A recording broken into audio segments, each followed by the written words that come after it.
नमस्कार, मी सन्मान्य राजसाहेबांचा महाराष्ट्र सैनिक।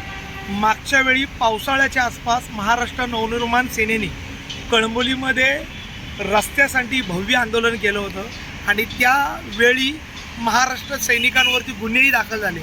त्याच्यानंतर पनवेल महानगरपालिका असेल, सिडको असेल यांनी ठिकठिकाणी रस्ते बुजवायला सुरुवात केली होती, परंतु ते रस्ते थुकपट्टी झाले असून योग्यरीतीने बुजवलेले नव्हते। त्याच्यानंतर परत एकदा मनसेच्या माध्यमातून आम्ही ह्या व्हिडिओ प्रसारित केल्या होत्या।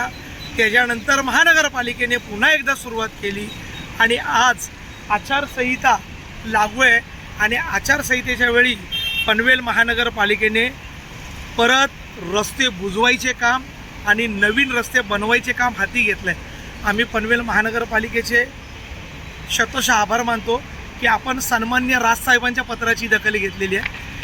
ह्या माध्यमातून कळंबोली शहरातील रस्ते आपण योग्यरीतीने थुकपट्टी न लावता योग्यरीतीने पूर्ण खड्डे व्यवस्थितरित्या बनवून पूर्ण कळंबोलीचे रस्ते सोयीचे आणि सुखरूपाचे बनवाल अशी आशा बाळगतो आणि तुर्तास थांबतो। जय हिंद, जय महाराष्ट्र।